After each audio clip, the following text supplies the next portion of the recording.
We are here with General Musa of the Peshmerga, and we are on the front lines, quite literally. This was the front line between the Peshmerga and ISIS. Battles with ISIS occurred right where I am sitting. Not only that, today it is still a front line between the Peshmerga and Iranian-sponsored Iraqi Shia militias. So we substituted ISIS for these Iranian proxies, these Shia militias, and the Peshmerga are all that's holding these barbarians back. General Musa, tell us first of all, set the scene for us during the battle against ISIS. This was literally the front line where we're sitting right now. Talk about the battles against ISIS that went on in this region. In only 5 to 6 months, ISIS tried to take this village 14 times. Every time they were heavily attacking this village. But thankfully, every single time they tried, they failed. We defeated them every time. They left a lot of their dead bodies here in this territory. But we never let them take control of this. There are still some remains of their bodies that they left when they were defeated in this area.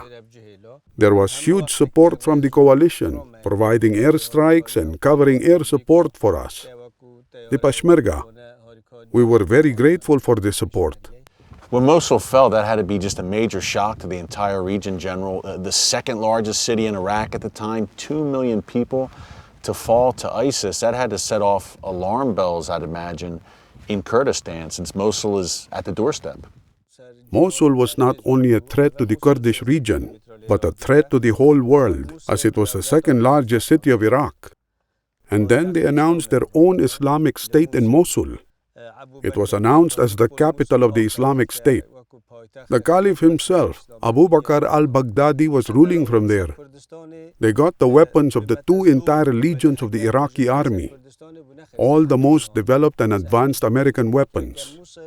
We were hoping to stop them with the machine guns, the most advanced machine guns we had. And they had all these tanks and Humvees and heavy machine guns. So it was really dangerous and a really tough fight for us. Sometimes they were attacking us with their most advanced weapons. If ISIS would have succeeded, and they didn't because the Peshmerga defeated them, if they had succeeded in taking this area, where would they have gone next? If we hadn't taken this area, that would be the cutoff between Erbil and Duhok. So it would be a real threat and dangerous for us. There was also another point that ISIS was trying to attack, because there is a historic Christian monastery on this mountain. It is 1,600 years old. They were trying to take down this monastery as well. Now ISIS is in shambles, defeated here. But these Iraqi Shia militias, General, if you can, tell us more about the threat posed by these Iranian-sponsored, key point there, Iraqi Shia militias. The front line, you still have the front line. The front line hasn't gone away because you just have a new danger in the form of these Shia militias. There is no difference. The only difference between ISIS and the Shia militia front lines is there is no shootings.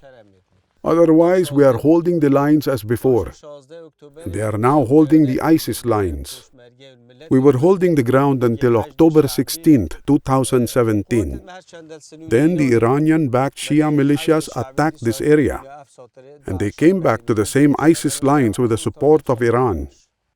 As I mentioned before, these Shia militias formed under the name of Shia militias, but they're the same as Iranian Revolutionary Guards.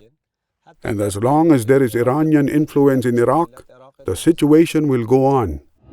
Thanks again to General Musa and the Kurdish Peshmerga for being such gracious hosts and for granting us exclusive access to some very precarious places. Folks, keep the Peshmerga in your prayers. They are on the front lines and fighting the good fight in the belly of the beast. Well, up next, we head north of Mosul to Iraq's border with Turkey to learn why Turkish strongman Recep Erdogan is a growing problem for the Middle East and for the West. Stick around.